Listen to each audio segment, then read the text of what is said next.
Good afternoon, everyone, and a warm welcome to this webinar hosted by Rockflow Dynamics. Thank you very much for joining us for the final instalment of our current series. My name is Joanne, and I'm here with my colleague Scott, who will be presenting today's webinar. So if you haven't joined one of our webinars before, just to let you know that all of the attendees today will have their microphone automatically muted. So if you would like to ask us any questions, please use the control panel on the side of your screen and we will answer as many of those as we can at the end. And if we don't have time to address your question live, we will follow up with you by email. The webinar is being recorded and we'll upload that to our YouTube channel, which is Rockflow Dynamics Europe. And if you'd like any more information, you can contact us on our email address just there. So as I mentioned, this is the final instalment of the current series. You can watch all of the sessions you see here as well as our previous two webinar series on our YouTube channel. For our next set of webinars, we are really pleased to have some of our tNavigator users on board to present their projects to you. That will be starting on the 21st of July and we'll be announcing the schedule very soon. So please keep an eye on our LinkedIn page and your emails for more information.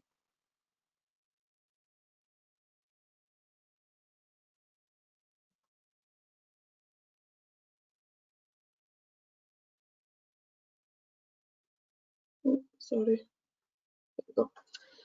So in our webinars, we show you a wide range of demonstrations from each stage of the integrated workflow inside tNavigator. So if there's any functionality that you would like to hear more about, don't hesitate to get in touch with us for more details and some trial licenses.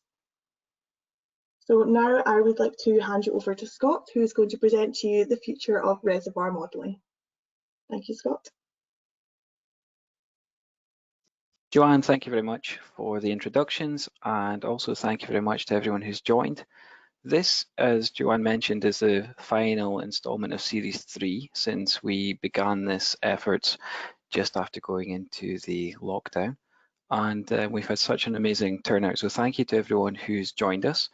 We hope you've been enjoying it. We definitely plan to continue this, and we've got some details at the end of this particular presentation.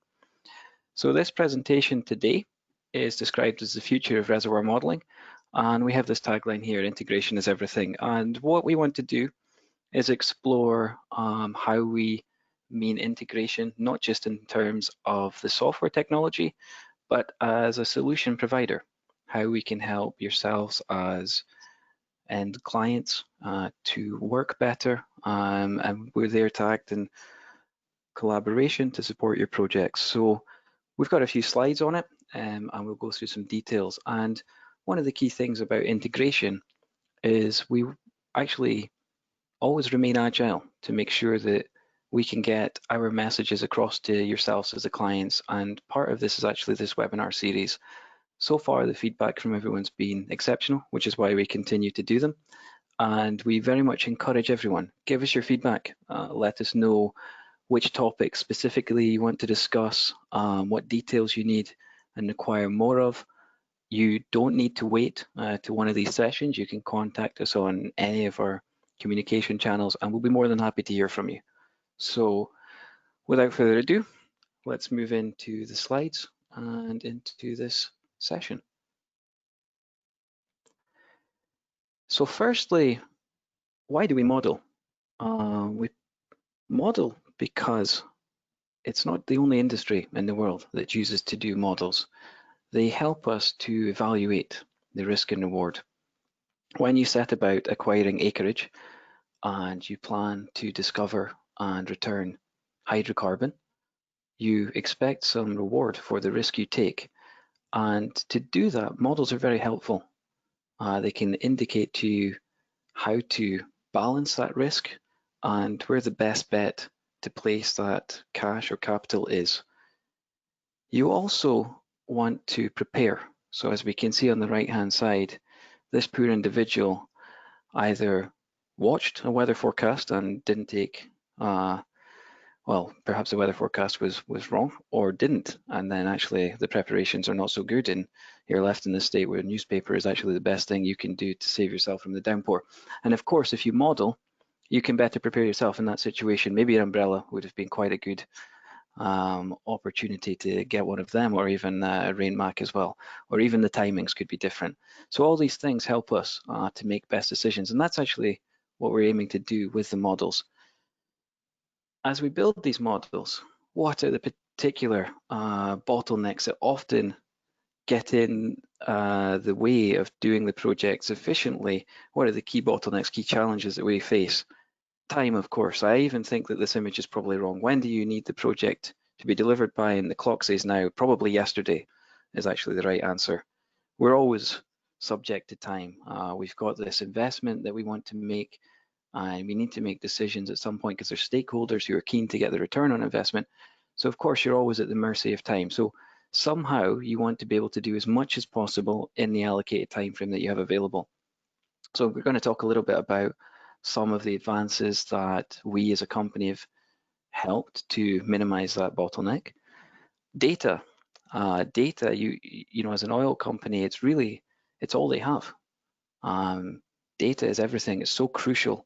There is really like not enough data in the oil and gas industry. It's very, very difficult. It's very sparse, and you have to be very, very forensic about your examination of the data you have. And of course, what you don't want to do is have to compromise on that data in order to complete your project. You want to be able to use all of it available so that it can really help you to identify more confident decisions. And finally, their cost. To do a project, I would probably typically say that there are three key costs. You need expertise, you need access to software technology, and you need access to hardware. So these three things, we're going to discuss about some of the solutions we have, and why we think that we're supporting these challenges, overcoming them, and collaborating with our clients to make sure that we can deliver the best possible projects we can. And that's what this presentation is going to be. We're going to address some of these issues right here. So the first thing I want to talk about is actually time.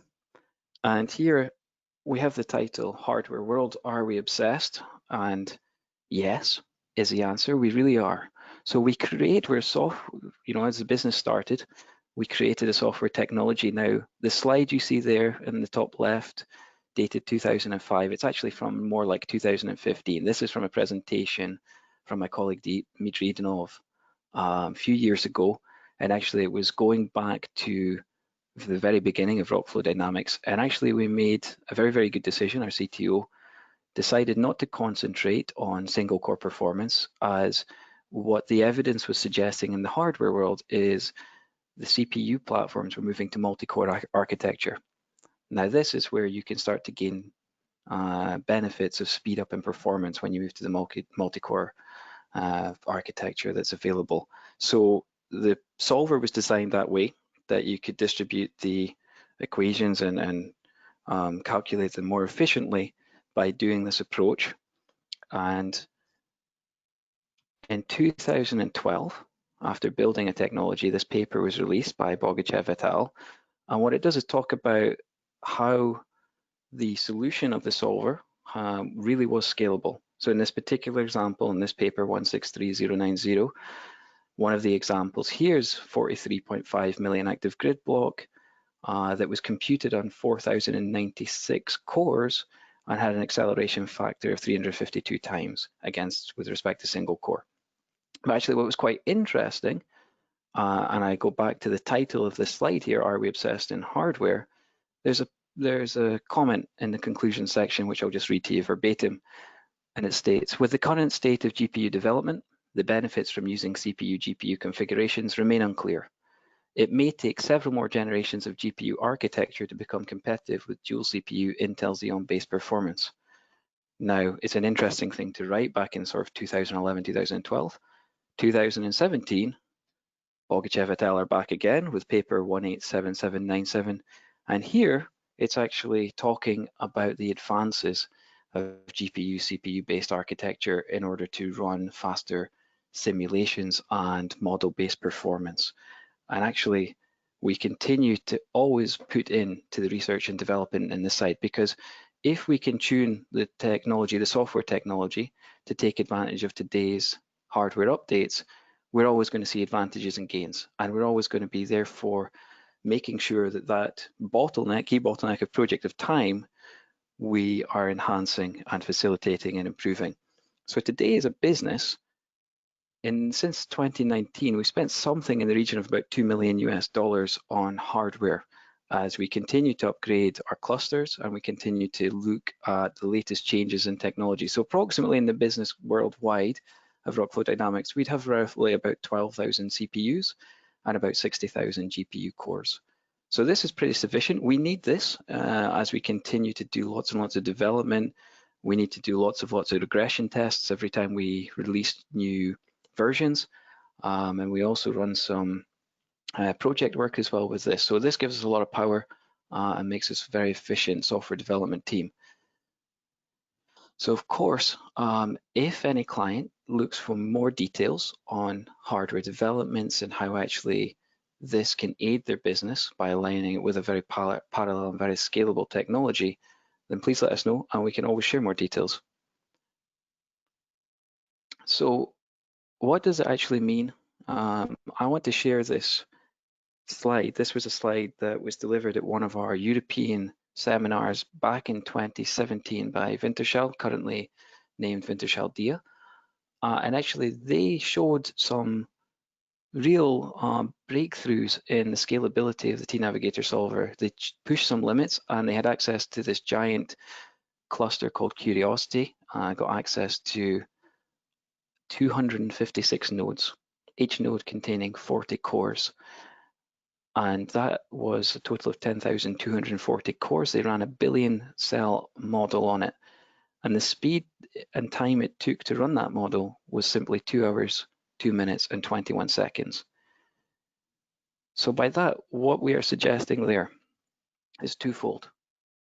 First of all, you can capture the resolution of the model you wish. It doesn't matter whether it's going to be a few 100,000 cells or up to 1 billion. It can actually go further than 1 billion for sure, if you wish to acquire that type of detail into the model. And you can run it in a time frame suited to the project. All you need to do is add hardware.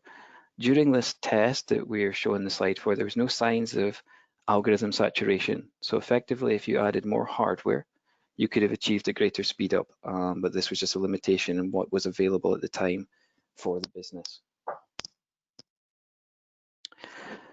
So the hardware is actually something which now, as this parallel software is available, it really allows you to do more inside the same window, same opportunity time frame. One thing I want to point out that we see from research in the market, I mentioned there that this particular model ran on over 10,000 cores. We see that the nearest competitor from a commercial product actually can only run up to about 240, 250 cores before it reaches saturation in scalability. And actually, if you add more cores and more hardware, you'll get diminishing returns and you actually see a deceleration in runtime. So in terms of where we sit for performance of a scalable solution, we are orders of magnitude more efficient than anything else that we can see that's commercially available.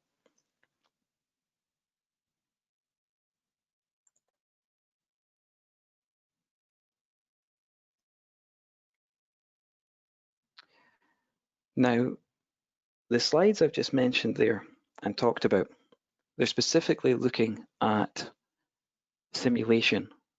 And as a company, we have grown to expand the tNavigator technology to be far more than just simulator. We can go from your seismic, creation of your static model, volumetrics, input, your development strategies, dynamic properties, run optimizations, and include a surface network model, all inside one solution.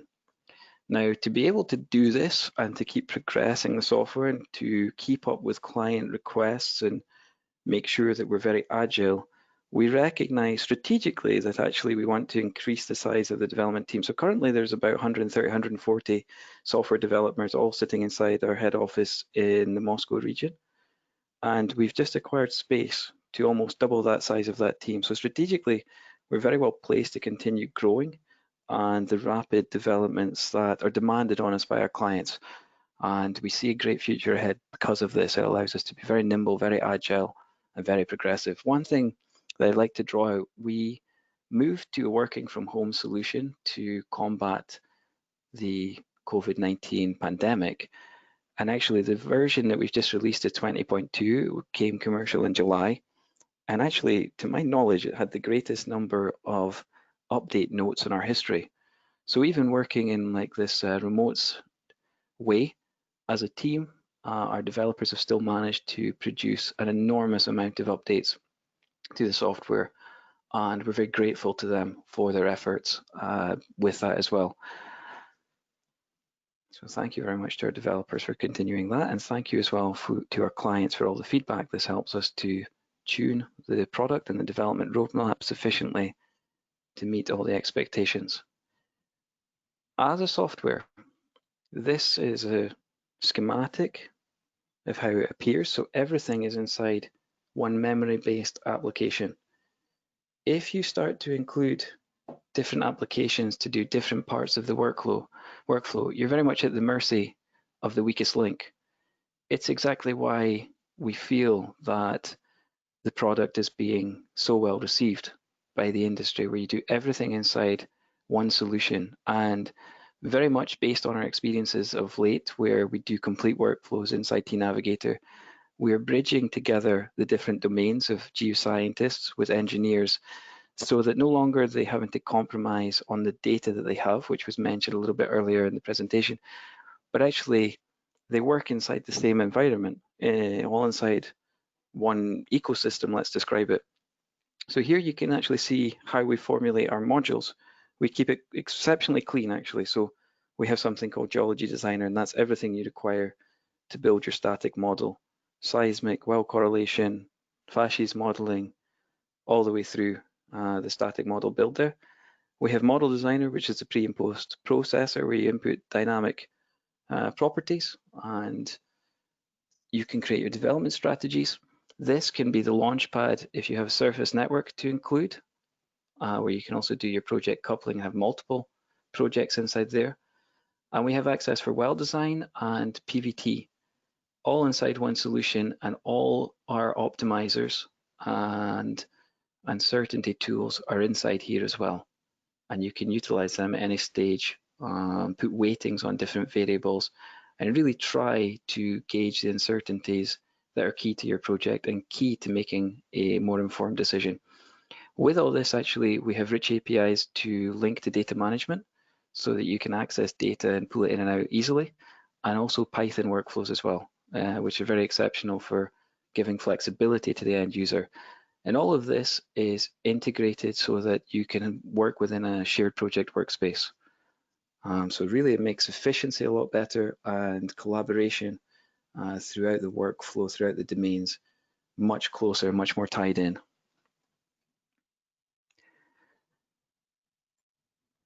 As a business, we've always tried to take away the pain of migration and moving from one platform to another. So we accept all industry formats, and we also have things like embedded converters and plugins to allow you to move from third-party softwares into tNavigator seamlessly. We, of course, are available all the time as a team to support this and make sure it's as pain-free as possible, and it is. Also, we mentioned earlier during the presentation about our efforts and our spend for hardware. So we're happy to share our knowledge and our value proposition, because of course you can buy the best available or the most expensive hardware on the market, but actually for maybe 50% less or even 60% less, you can get something which is just as sufficient. And if you're looking to update your hardware every 3 to 4 years, then probably that could be quite an economic way to go. Scalability tests. If you have some models and you have an upcoming project, it's something that RFD can help with. We can run some tests to see what type of scalability you can get on your model, which might allow you to understand what type of hardware infrastructure you need. Is it workstations, or is it a cluster you need, or even, as you see there, cloud solutions?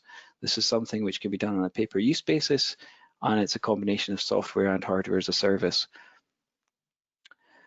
What I want to point out around hardware is we don't price on number of cores you use. We don't charge for the micro things.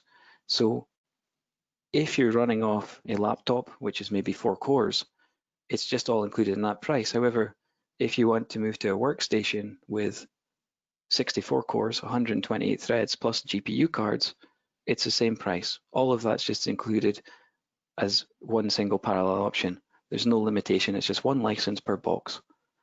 So of course, please get in touch with us, let us know how we can help. Once we understand your challenges, we'll be able to advise on what good setups would be for your business at this time being. Training. This is something that we're always more than happy to do. Once we have users with our technology, the best thing we can help is them to understand 80% upwards of the workflows available. So of course we can do that. In these days, in these times, we've very successfully implemented virtual training classes.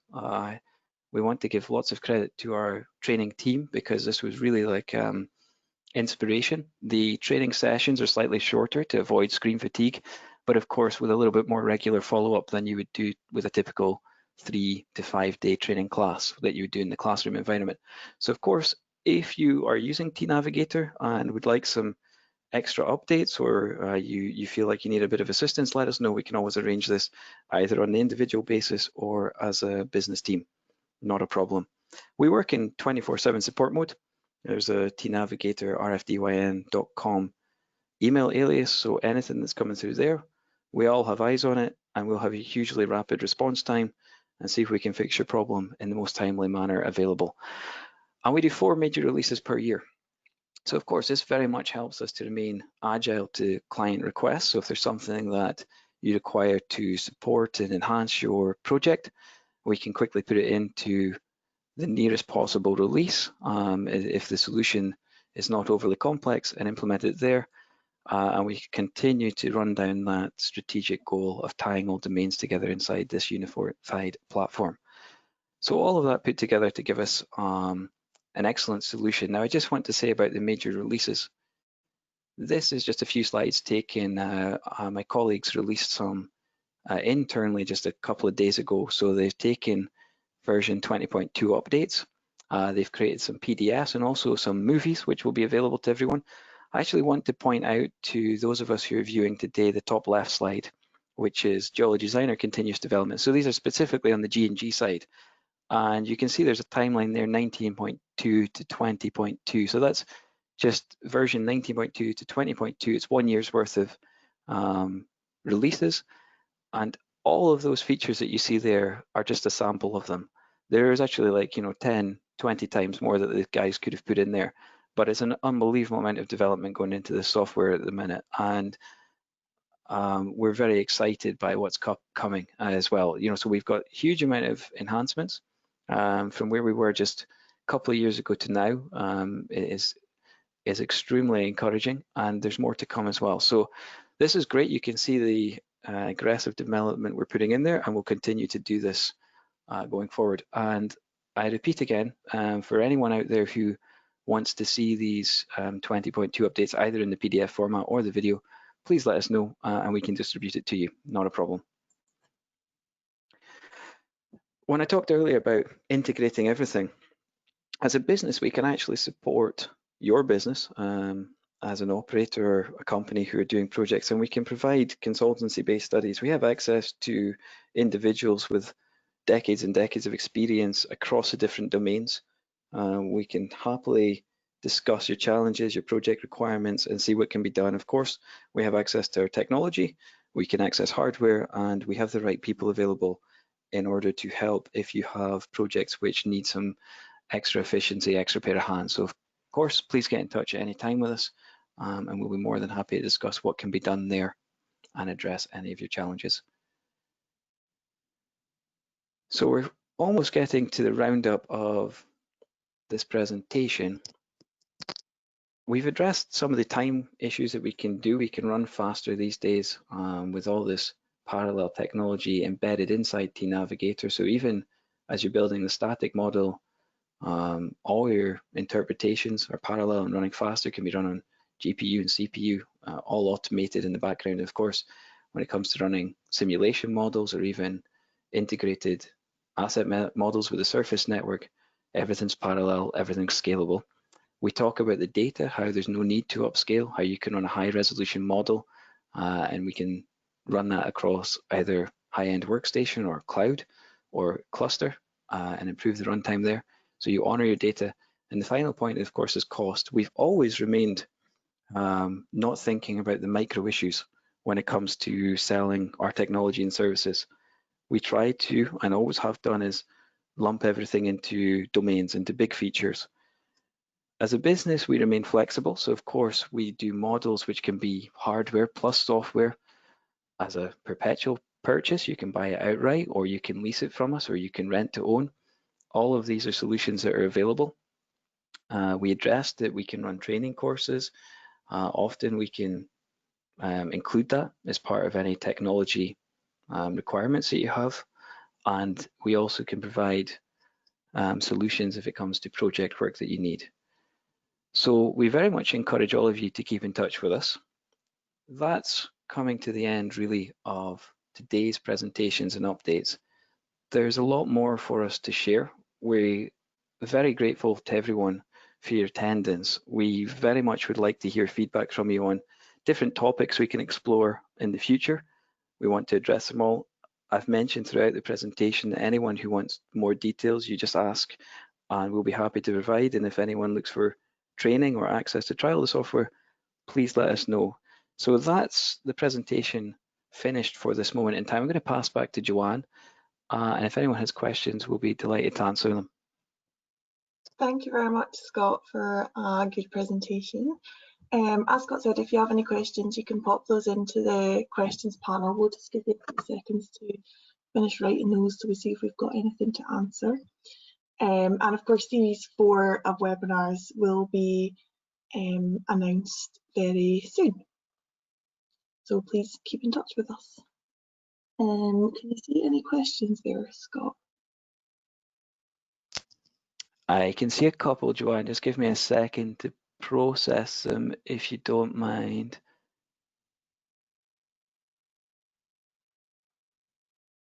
So if I get the question right, effectively the technology that we have, you can actually build the model, static model from scratch, or you can actually indeed import a current static model.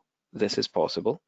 You also can import a dynamic model as is, or you can even build your dynamic model throughout the stages. So there's like a versatility within our technology depending on where the project life is.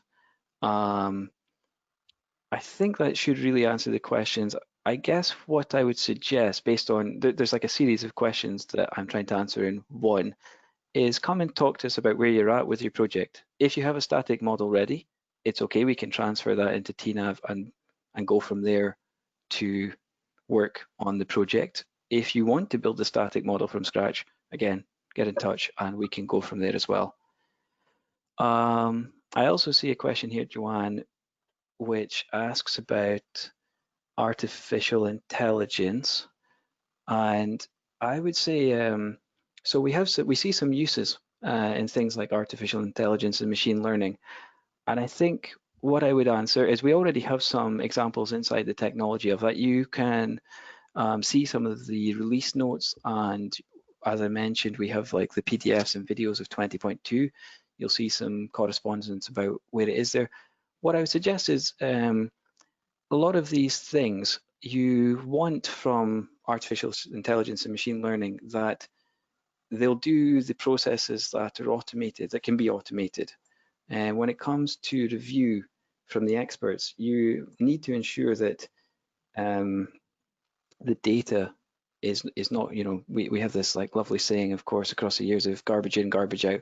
So we will always make sure that we're delicate with how we use these types of updates to the technology, and we'll implement them where we see that it's possible to use them without compromising the validity of the data.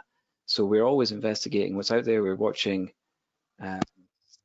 different practices and different researchers as well, doing some research ourselves in the background, and all of that's very useful to improving the productivity when it comes to model building. Joanne, go ahead. I was just going to say we're pretty much out of time, but if you want to answer one more question, when we go. Any questions that we don't have time to answer, we can definitely follow up after. Okay, well, actually, if we're running out of time, there's a few there, but I think, Joanne, that we always do the follow-up, and we can do that as normal, and we'll send out the answers to answer all the questions in the nearest future. Cool. Okay, thank you very much. Thank you very much everyone for joining. There is a short survey when you come out of the webinar, so we really appreciate your feedback, and you can also use that space to suggest any future webinars that you would like to see. So thank you very much everyone for joining, and enjoy the rest of your day. Thank you, everyone.